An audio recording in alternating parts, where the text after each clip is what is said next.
discurso. Então toda a expectativa é que ele pare com esse papo. Eles estão, hoje um aliado do Bolsonaro me falou, a gente está que nem aquelas fábricas, estamos há X dias sem acidente, então o Bolsonaro está há X dias sem falar que as urnas eletrônicas são fraudadas. É muito complicado isso, que eu lembro a gente falar isso aqui numa sexta, desculpa, eu vou parar de interromper para você falar com mais calma, mas eu lembro a gente falar aqui no começo, quando o Lula falou da Ucrânia mesmo, que ele falou na Time, né?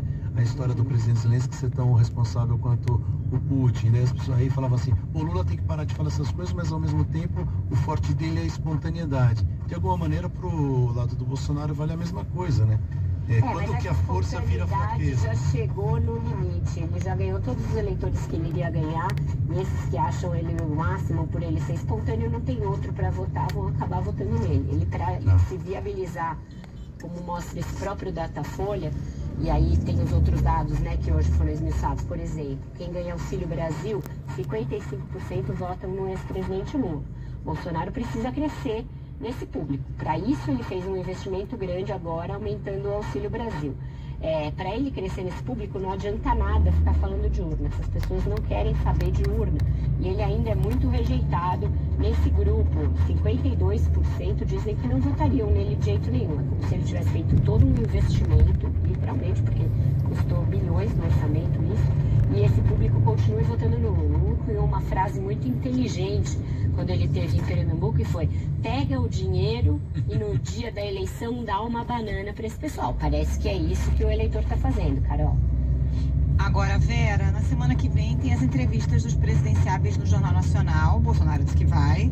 Vai fazer media training? Tá treinando para isso ou não? Vai assim, na espontaneidade mesmo? Ele vai no que o Dan falou aí, né? Espontaneidade. Ele vai na espontaneidade. Vai no vão improviso. E o pessoal tá desesperado com isso, porque acha que pode chegar um momento em que você vai ter que voltar para trás a contagem dos dias que ele tá sem falar sobre urna, porque ele vai ser questionado sobre isso e eles temem que ele não se segure, não se aguente. E que também seja grosseiro com o William Vac, com a Renata Vasconcelos principalmente. William Bonner. William Bonner. O Vac tá na CNN. Estou bem louca. Essa semana foi tão doida que, olha, desculpa, gente. William Bonner. Se meu filho vir que eu errei o nome do William Bonner, ele vai me matar. Ele é o maior fã do Bonner que tem nessa casa. Mas a gente não cai nesse mesmo lugar que você falou antes. Tipo, quem já gosta do Bolsonaro vai gostar de qualquer jeito, quem não gosta não vai gostar de qualquer jeito. E de algum jeito essa entrevista pode, você acha, mudar o voto da galera decidida? Não, mas a galera do mudar o voto da galera são 40 minutos no Jornal Nacional. 40, é muito 40 minutos ao vivo no maior telejornal da maior emissora no horário nobre. É muita coisa e é muito importante.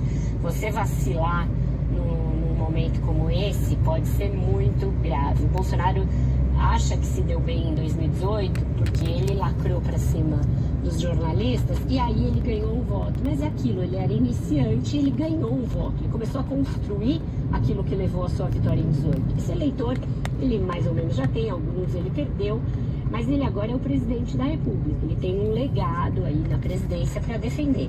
Se ele for lá e achar que vai só lacrar para cima dos jornalistas, que vai repetir aquelas grosserias e tudo bem, e falar de kit gay, mamadeira de piroca, essas coisas no Jornal Nacional, não vai ter o mesmo efeito que teve em 18 e pode fazer com que ele perca um eleitor que está voltando agora aos poucos, que é aquela classe média que não gosta do PT, que ficou horrorizada com a condução da pandemia, mas que entre Lula e Bolsonaro acaba votando em Bolsonaro mesmo. Ele não pode perder esse público.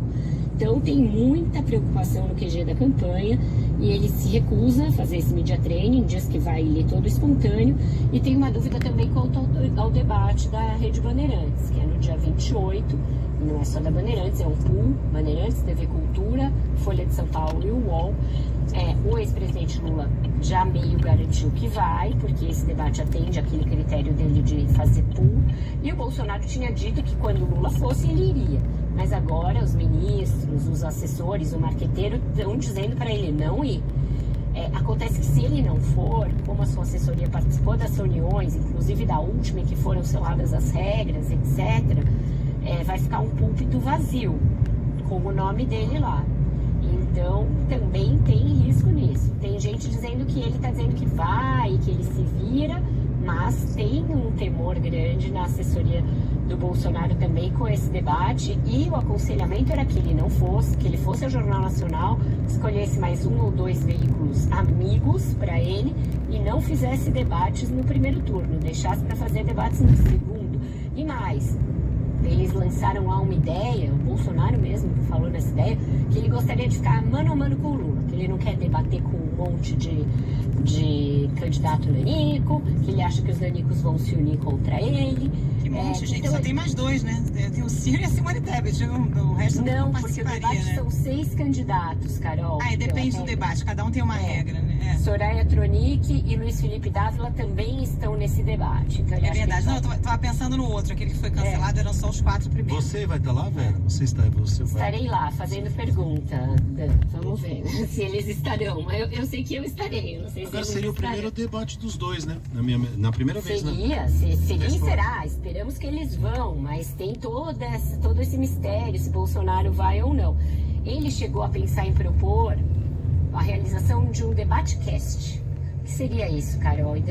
Um debate entre ele e o Lula num desses podcasts que duram horas e que não tem muito contraponto, que não tem imprensa profissional, que tem só lá o apresentador, e os dois no mano a mano num debate como esse. Ainda não propuseram publicamente, mas uma fonte da campanha já me disse que isso está ali na mesa para ser lançado em algum momento como uma espécie de um desafio ao Lula. Eu desafio o Lula aí é um debate num podcast comigo, sem regra, sem precisar de nanico, porque essa regra de que tem que ser convidados todos aqueles cujo partido tem representação no Congresso é regra para concessão pública, então para emissoras de TV, emissoras que são concessões públicas. Um podcast, por ser transmitido no YouTube e tal, não teria essa regra. Aí poderiam ir só os dois, ficar várias horas sem tanto engessamento. Não sei se ele vai chegar de fato a propor, e imagino que o Lula não iria aceitar algo como isso, mas tem isso, debate-cast. Você fez as pazes com o Ciro, ficou tudo bem, você e ele? Então? Eu não briguei com ele. Foi ótima. E ele precisava, em algum momento, dar um ponto de corte ali pra gente, mas é assim mesmo, as entrevistas com o Ciro são sempre animadas, foi tudo bem. Me dizem que foi Caetano a tua escolha aqui. Sim, porque eu vou dar uma dica também, Dan. Olha só o timing perfeito que eles tiveram. Dia 25 estreia nos cinemas o filme O Debate, que é o filme do Caio Blatt, que ele é o diretor, baseado na peça homônima, que virou o roteiro do filme, do Jorge Furtado e do Guel Arraes. A gente até entrevistou os dois lá no Roda quando eles lançaram o livro com a peça.